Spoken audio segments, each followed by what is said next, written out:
Deficient demand, जैसे कि हमें इसके नाम से ही पता चल रहा है डेफिशिएंट। तो डेफिशिएंट डिमांड क्या है?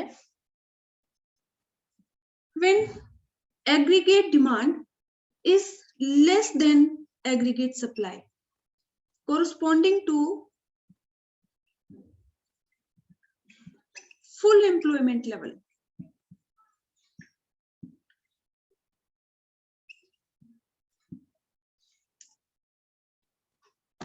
अगर डेफिशिएंट डिमांड आपसे पूछा जाए 1 मार्क में, तो हम क्या डिफाइन करेंगे? Aggregate demand is less than aggregate supply corresponding to full employment level. Means जो एग्रीगेट डिमांड हमें चाहिए फुल एम्प्लॉयमेंट लेवल के लिए। फुल एम्प्लॉयमेंट लेवल मीन्स जितनी लेबर की सप्लाई है उतनी ही इकोनॉमी में लेबर की डिमांड है। There is no excess capacity available. Full employment level means those who are willing to work, able to work are getting work. तो deficient demand means जो एग्रीगेट डिमांड रिक्वायर्ड है full employment level के लिए। अगर aggregate demand full employment level पे जो aggregate demand चाहिए उससे कम है तो उसको हम क्या कहेंगे? Deficient demand. डिफाइन हम करेंगे aggregate demand is less than aggregate supply corresponding to full employment level. अगर डायग्रामेटिकली हमें इसे प्रेजेंट करना है,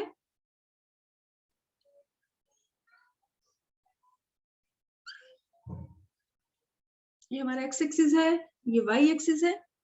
एक्स एक्सिस पे हम शो करते हैं इनकम वाई, और वाई एक्सिस पे हम शो करते हैं एग्रीगेट डिमांड।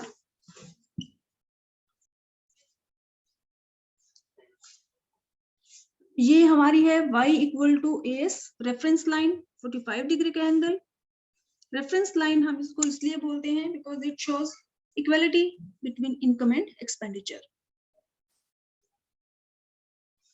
अब ये हमारी एग्रीगेट डिमांड है फुल एम्प्लॉयमेंट लेवल की। मीन्स यहाँ पे जो पॉइंट है जो कट कर रहा है y इक्वल टू एडी, या फिर हम कहें एस इक्वल टू एडी, ये इक्विलिब्रियम पॉइंट जो ये है, ये हमारा है फुल एम्प्लॉयमेंट इक्विलिब्रियम। लेकिन अगर aggregate demand full employment level की जो एग्रीगेट डिमांड है इससे कम है, यानी कि एग्रीगेट डिमांड अगर हम यहाँ ये जो हमारी एग्रीगेट डिमांड है ये फुल एम्प्लॉयमेंट लेवल की, फुल एम्प्लॉयमेंट लेवल की जो एग्रीगेट डिमांड है, अगर हमारी एग्रीगेट डिमांड हम यहाँ ये ड्रॉ कर दें,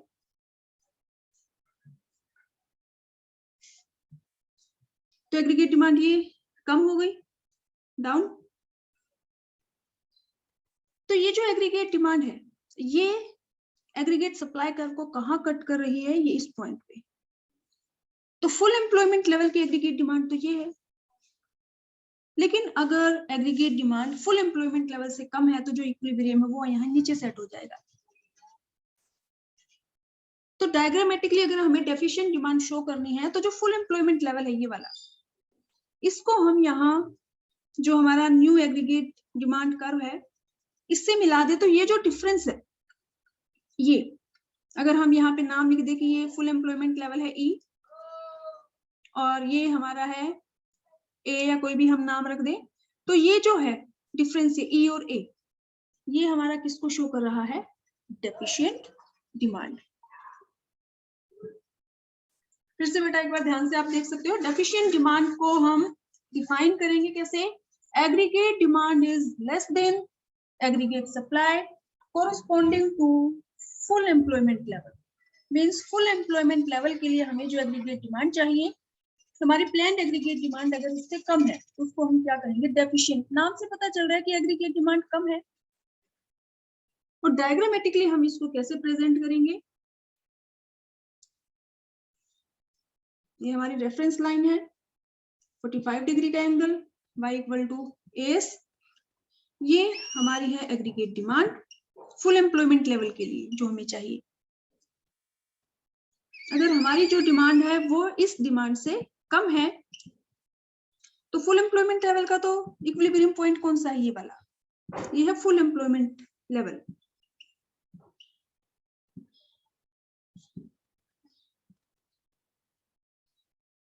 और जो हमारी डिमांड है वो यहाँ नीचे है, वो कहाँ कट करे, इस पॉइंट पे। तो अगर डिमांड कम है तो जो इक्विलिब्रियम है वो कहाँ सेट हो जाएगा, जहां पे होना चाहिए उससे नीचे है। तो डेफिशिएंट डिमांड को हम कैसे शो करेंगे, जो फुल एम्प्लॉयमेंट लेवल का हमारा जो इक्विलिब्रियम पॉइंट है, इसको हम यहाँ एग्रीगेट डिमांड जो हमारी है इससे हम मिला दे, तो ये जो डिफरेंस है ये वाला, इसको हम क्या कहेंगे, डेफिशिएंट डिमांड।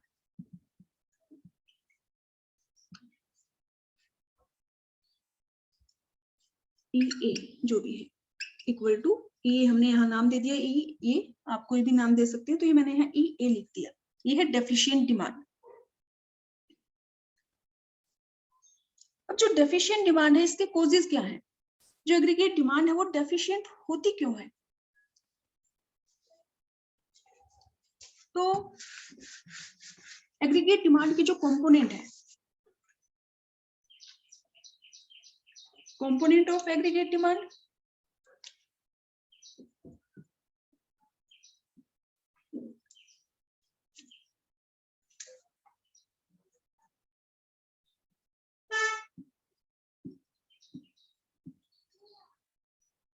ये हम टॉपिक पहले कर चुके हैं।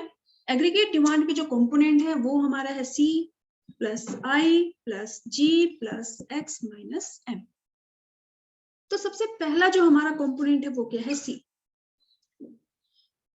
तो जो एग्रीगेट डिमांड है वो डेफिशिएंट होती हुई हो सकती है due to C, means reduction in consumption expenditure.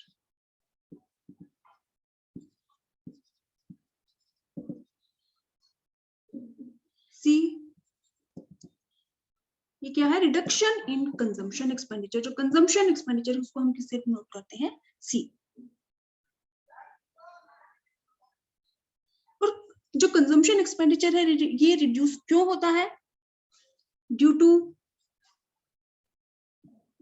Decrease in MPC और इंक्रीज इन MPS। तो डेफिशिएंट डिमांड की जो कॉजेज हैं, फर्स्ट है जो डिमांड है वो कम हो सकती है due to reduction in consumption expenditure, due to reduction in private consumption expenditure. और इसके रीजन हो सकते हैं रिडक्शन इन MPC और इंक्रीज इन MPS। कि जो मार्जिनल प्रोपेंसिटी टू कंज्यूम है वो डिक्रीज हो जाए, या फिर मार्जिनल प्रोपेंसिटी टू सेव है वो इंक्रीज हो जाए। क्योंकि अगर marginal propensity to save increase हो जाए तो मींस जो भी एडिशनल इनकम है उसका ज्यादा हिस्सा लोग सेव करना शुरू कर देते हैं और कम हिस्से को खर्च करते हैं। या फिर MPC रिड्यूस हो जाए, इसका भी यही मतलब है कि जो भी एडिशनल इनकम है उसका कम हिस्सा जो है वो लोग खर्च करते हैं और ज्यादा हिस्से को सेव करना शुरू कर देते हैं। नेक्स्ट इसका जो कॉज हो सकता है डेफिशिएंट डिमांड का, I means reduction in private investment expenditure.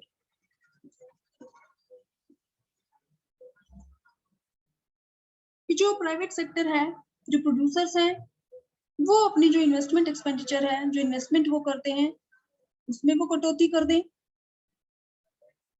और इसका जो रीजन है वो हो सकता है पुअर बिजनेस एक्सपेक्टेशन।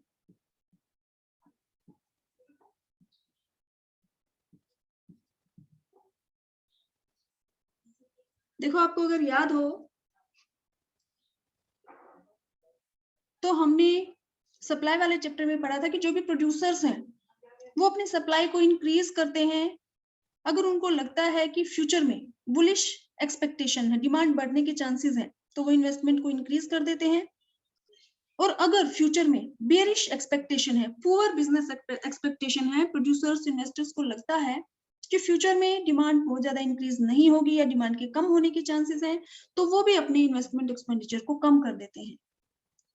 तो ये भी एक कॉज हो सकता है डेफिशिएंट डिमांड होने का।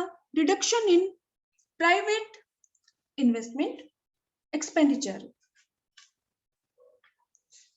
नेक्स्ट जो कंपोनेंट है हमारा जी, government expenditure. Reduction in government expenditure. Government expenditure means government के चाहे वो कंजम्पशन एक्सपेंडिचर हो या इन्वेस्टमेंट एक्सपेंडिचर हो, तो गवर्नमेंट भी अपने जो वो मेंटेनेंस एक्सपेंडिचर करती है उनमें कटौती कर सकती है, या जो वो इन्वेस्टमेंट एक्सपेंडिचर करती है उसमें भी वो रिडक्शन कर सकती है ड्यू टू बजटरी कंस्ट्रेंट। जो गवर्नमेंट अपना बजट बनाती है, मींस कहाँ से उसको आने वाले जो साल है, कमिंग जो ईयर है, उसमें कहाँ से उसको इनकम होगी और उस पैसे को वो कहाँ खर्च करेगी। तो अगर गवर्नमेंट की जो रिसिप्ट्स है वो कम गवर्नमेंट को लगता है, तो उस केस में भी गवर्नमेंट अपने मेंटेनेंस एक्सपेंडिचर या इन्वेस्टमेंट जो एक्सपेंडिचर है उसमें कटौती कर सकती है, जिसकी वजह से जो डिमांड है वो डेफिशिएंट हो जाती है। इसके अलावा नेक्स्ट हमारा जो कंपोनेंट है एक्सपोर्ट। एक्सपोर्ट मींस कि फॉरेनर्स हमारी डोमेस्टिक टेरिटरी में जो प्रोडक्शन हुआ है उसके ऊपर खर्चा कर रहे हैं, हम जो दूसरी कंट्रीज है उनको सेल कर रहे हैं, तो ये भी पॉजिटिव कंपोनेंट है एग्रीगेट डिमांड का। अगर एक्सपोर्ट हमारे कम हो जाए तो भी हमारी डिमांड कम हो जाती है। नेक्स्ट जो कंपोनेंट है वो है इंपोर्ट। अब इंपोर्ट हमारा नेगेटिव कंपोनेंट है। एग्रीगेट डिमांड हम कैलकुलेट जब भी करते हैं तो इंपोर्ट को हम माइनस करते हैं। तो अगर हमारे इंपोर्ट राइज हो जाए, राइज इन इंपोर्ट, तो भी हमारी जो डिमांड है वो डेफिशिएंट हो जाती है कि हम दूसरी कंट्रीज से ज्यादा परचेज करना शुरू कर दें। तो ये कॉजेज हैं of deficient demand. Reduction in private consumption expenditure, reduction in private investment expenditure, reduction in government expenditure, decline in export, rise in import. इनके अलावा एक और रीजन हो सकता है डेफिशिएंट डिमांड का, increase in tax rate.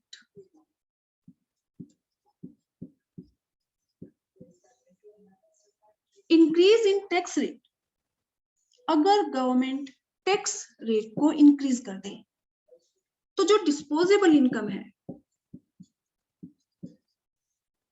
Disposable income means खर्च करने लायक जो इनकम बचती है वो कम रह जाएगी। फॉर एग्जाम्पल अगर मैं कहूँ 100 रुपीज आपकी इनकम है और टैक्स है इसके ऊपर 5 रुपीज, तो आपके पास डिस्पोजेबल इनकम कितनी बच गई? 95। अगर गवर्नमेंट इस टैक्स रेट को इंक्रीज कर दे 10, इसी 100 में से आपको 10 रुपीज पे करने पड़े, तो आपके पास डिस्पोजेबल इनकम कितनी बच गई? 90। तो उस केस में भी आप एक्सपेंडिचर कम करेंगे क्योंकि आपके पास डिस्पोजेबल इनकम कम रह जाती है। तो ये कॉजेज हैं ऑफ डेफिशिएंट डिमांड। तो जो हमारे कंपोनेंट है उनके थ्रू ही हम एक्सप्लेन कर सकते हैं। जैसे पहला कंपोनेंट है कंजम्पशन एक्सपेंडिचर।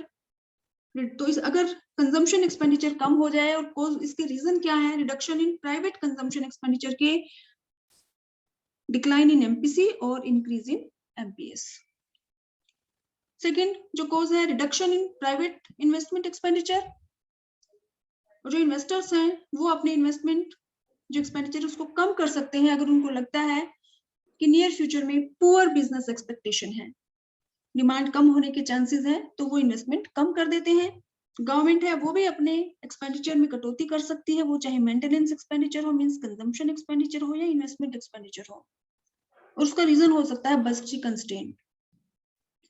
इसके अलावा अगर हमारे एक्सपोर्ट कम हो जाए या फिर हमारे इंपोर्ट अगर इंक्रीज हो जाए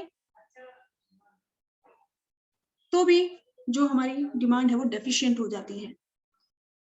या फिर गवर्नमेंट अगर टैक्स रेट को इंक्रीज कर दे तो भी डिस्पोजेबल इनकम हमारी कम रह जाती है, खर्च करने लायक जो पैसा है, तो हमारी जो डिमांड है वो डेफिशिएंट हो जाती है।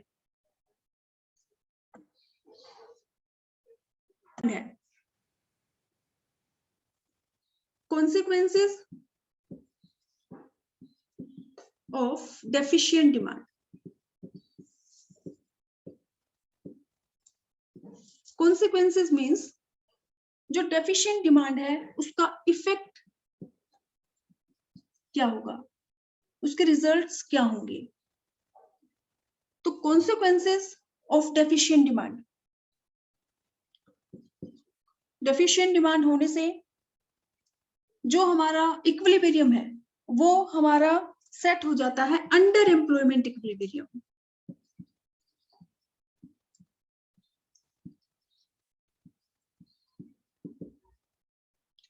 Under employment equilibrium, deflationary gap,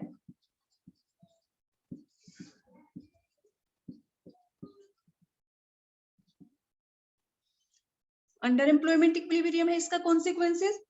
एक इसका कॉन्सिक्वेंसेस है डिफ्लेशनरी गैप, अनडिजायर्ड स्टॉक और लॉस ऑफ प्रॉफिट।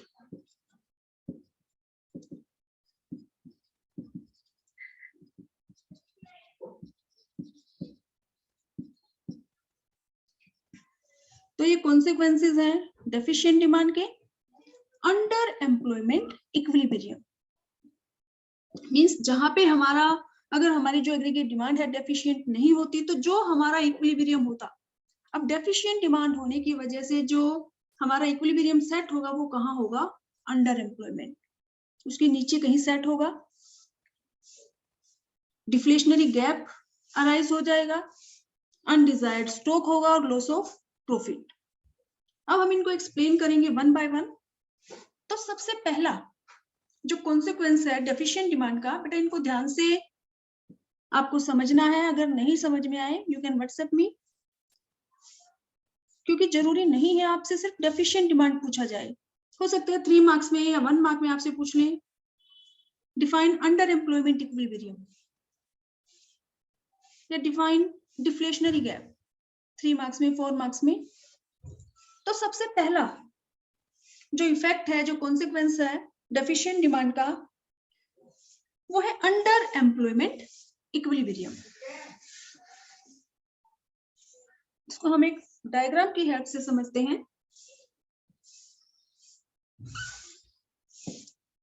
ये हमारा एक्स एक्सिस है, एक्स एक्सिस पे हम शो करते हैं इनकम, वाई एक्सिस पे हम शो करेंगे एग्रीगेट डिमांड को शो करते हैं।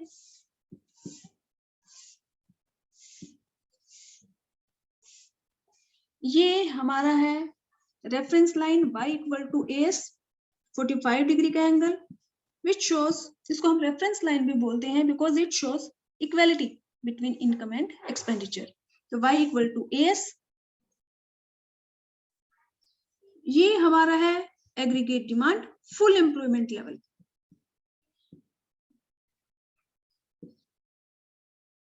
फुल एम्प्लॉयमेंट लेवल मींस ये जो एग्रीगेट डिमांड है, यहाँ पे जो इक्विलिब्रियम सेट हुआ है, क्योंकि यहाँ पे AS इक्वल टू AD है तो ये इक्विलिब्रियम पॉइंट है, और इस पॉइंट पे फुल एम्प्लॉयमेंट मींस अब यहाँ पे जो लोग काम करना चाहते हैं मींस विलिंग भी है, एबल भी है, दे आर गेटिंग वर्क। वो बात अलग है कि फुल एम्प्लॉयमेंट लेवल पे भी नेचुरल अनएम्प्लॉयमेंट है जो एग्जिस्ट करती है, कुछ परसेंट बेरोजगारी रहती है, लेकिन ये जो पॉइंट है जहां पे इक्विलिब्रियम सेट हुआ है, ये जो इनकम है ये हमारी क्या है, फुल एम्प्लॉयमेंट लेवल इक्विलिब्रियम हम इसको बोल सकते हैं, लेकिन एग्रीगेट डिमांड कम है। तो एग्रीगेट डिमांड कम होने की वजह से हमारा जो एग्रीगेट डिमांड कर्व है यहाँ शिफ्ट हो जाएगा डाउनवर्ड।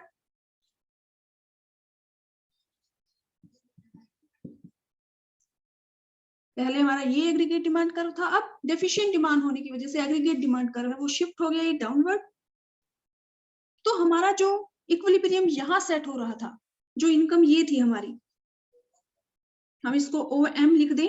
इस लेवल पे, फुल एम्प्लॉयमेंट लेवल पे हमारी जो इनकम थी वो कितनी थी, OM। लेकिन डेफिशिएंट डिमांड होने की वजह से जो डिमांड कर्व है हमारा, वो सप्लाई कर्व को किस पॉइंट पे कट कर रहा है, यहाँ।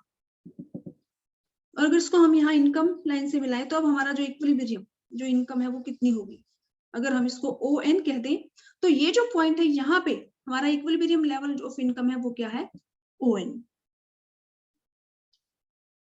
तो अगर आप ध्यान से देखिए, ये तो फुल एम्प्लॉयमेंट इक्विलिब्रियम है, लेकिन अब यहाँ जो इक्विलिब्रियम लेवल है नीचे सेट हो रहा है, इनकम कम है। इसको हम क्या कहेंगे, ये जो इक्विलिब्रियम पॉइंट अब सेट हुआ है, इसको हम कहेंगे under employment equilibrium. Means under employment equilibrium का मतलब there is excess capacity available in the economy. अब इस सिचुएशन में क्योंकि एग्रीगेट डिमांड कम है, तो जो प्रोड्यूसर्स है वो इन्वेस्टमेंट कम करेंगे। इन्वेस्टमेंट कम करेंगे तो एम्प्लॉयमेंट कम हो जाएगी, एम्प्लॉयमेंट कम होगी तो इनकम कम होगी, इनकम कम होगी तो फिर से एग्रीगेट डिमांड कम हो जाएगी। तो अंडर एम्प्लॉयमेंट इक्विलिब्रियम का जो इफेक्ट है, कॉन्सिक्वेंस है, वो क्या है, डेफिशिएंट डिमांड का जो कॉन्सिक्वेंस है, अंडर एम्प्लॉयमेंट इक्विलिब्रियम सेट हो जाएगा। मींस जहां पे इक्विलिब्रियम फुल एम्प्लॉयमेंट जो लेवल है उससे नीचे सेट हो जाएगा, बेरोजगारी बढ़ेगी।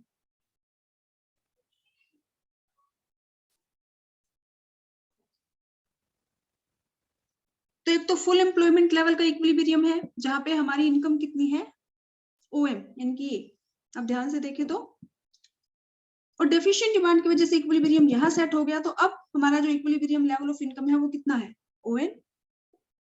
तो OM is greater than ON। तो हम कहेंगे डेफिशिएंट डिमांड की वजह से हमारा जो इक्विलिब्रियम पॉइंट है वो हमारा सेट हो जाता है अंडर एम्प्लॉयमेंट इक्विलिब्रियम। मींस लोग इस पॉइंट पे, क्योंकि डिमांड कम है तो अनएम्प्लॉयमेंट इंक्रीज हो जाती है। नेक्स्ट, इसमें हमारा जो कॉन्सिक्वेंस है वो हमारा है deflationary gap.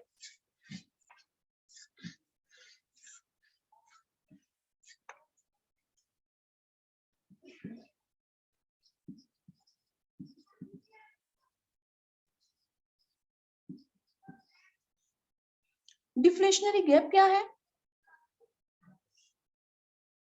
Deficient demand causes deflationary gap। Deficient demand cause है डिफ्लेशनरी गैप का। डिफ्लेशनरी गैप क्या है, aggregate demand is less than aggregate supply corresponding to full employment level.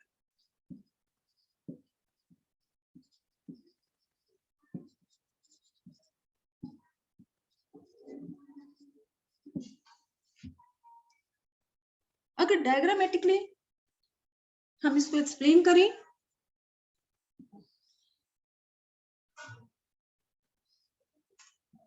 ये हमारा एक्स एक्सिस है, एक्स एक्सिस पे हम इनकम शो करते हैं, ये वाई एक्सिस है, इस पे हम एग्रीगेट डिमांड को शो करते हैं, ये हमारी वाई लाइन है, रेफरेंस लाइन जिसको हम बोलते हैं 45 डिग्री के angle, y equal to AS, which shows equality between income and expenditure।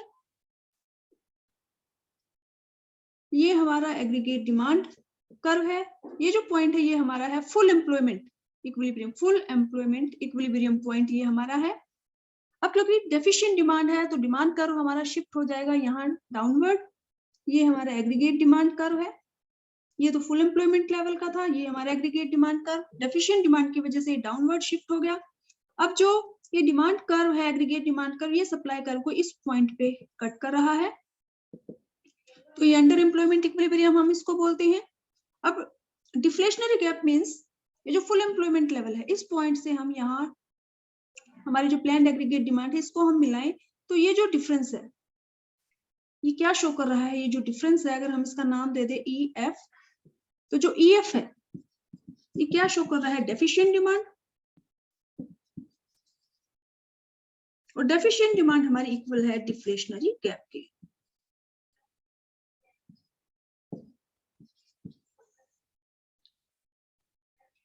अब डिफ्लेशनरी गैप है क्या?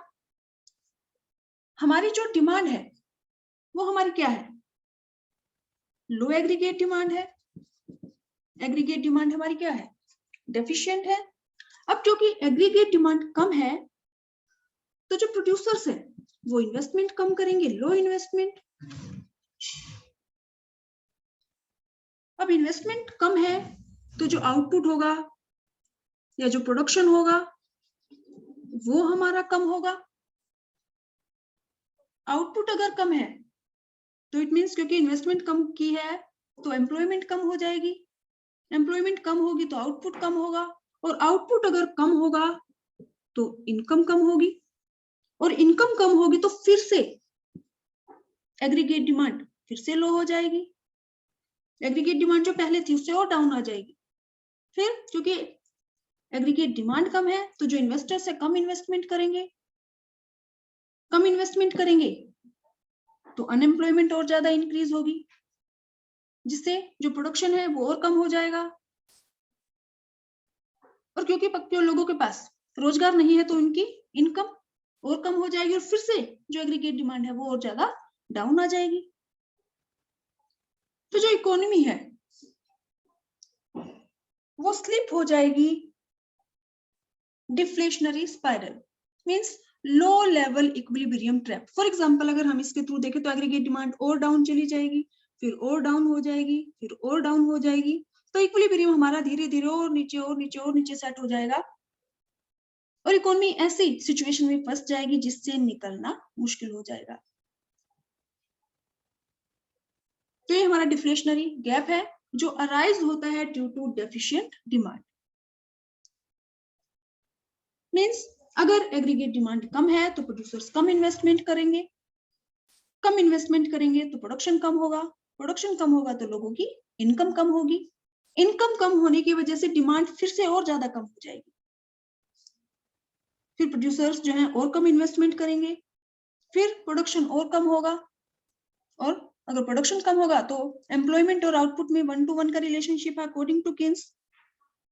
तो इट मींस अनएम्प्लॉयमेंट और ज्यादा इंक्रीज होगी, इनकम कम होगी, फिर से जो एग्रीगेट डिमांड है वो और ज्यादा डाउन आ जाएगी, और इकोनॉमी स्लिप हो जाएगी डिफ्लेशनरी गैप में। Low level equilibrium trap. Low level equilibrium trap means जो इक्विलिब्रियम पॉइंट है वो धीरे धीरे और डाउन और डाउन और डाउन होता चला जाएगा, और ऐसी सिचुएशन अराइज हो जाएगी कि जिससे निकलना बहुत मुश्किल हो जाएगा।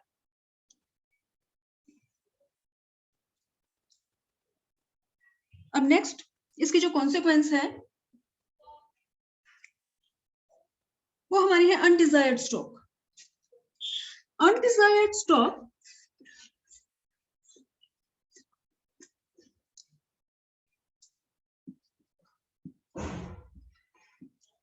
अनडिजायर्ड स्टॉक क्योंकि aggregate demand is less than aggregate supply. For example aggregate demand है $100 की और जो सप्लाई है $120 की, या हम रुपीस कह ले, तो डिमांड कम है और सप्लाई ज्यादा है, तो प्रोड्यूसर के पास स्टॉक रह जाएगा अनसोल्ड, जिसको हम कहेंगे अनडिजायर्ड स्टॉक या अनप्लान्ड स्टॉक। अब प्रोड्यूसर क्या करेगा, क्योंकि उसके पास स्टॉक है, तो या तो वो प्राइस कम करने पड़ेंगे उसको अपनी गुड्स को सेल करने के लिए, या फिर वो अपने प्रोडक्शन में कटौती करेगा, और प्रोडक्शन कम करेगा तो फिर वही अनएम्प्लॉयमेंट इंक्रीज होगी, इनकम कम होगी, फिर एग्रीगेट डिमांड और कम हो जाएगी। तो डेफिशिएंट डिमांड की वजह से जो प्रोड्यूसर है अनडिजायर्ड स्टॉक उसके पास रह जाता है, जिससे या तो उसको प्राइस कम करने पड़ेंगे या फिर वो अपने प्रोडक्शन में कटौती करेगा। नेक्स्ट जो इसका कॉन्सिक्वेंस है लॉस ऑफ प्रॉफिट। तो सेम यही हम इसमें एक्सप्लेन कर सकते हैं अगर आपसे लॉस ऑफ प्रॉफिट भी पूछा जाए, कि जो प्रोड्यूसर है उसके पास अनप्लैन्ड अनडिजायर्ड स्टॉक रह जाएगा जो वो सेल तो करना चाहता है लेकिन सेल नहीं हो रहा, और इसीलिए उसको लॉस बियर करना पड़ेगा, क्योंकि अब जो उसके पास एक्स्ट्रा स्टॉक है उसको सेल करने के लिए प्राइस क्रैश हो जाएंगे, जो प्राइस है उसको ज्यादा डाउन करने पड़ेंगे ताकि उसके जो प्रोडक्ट है वो सेल हो जाए।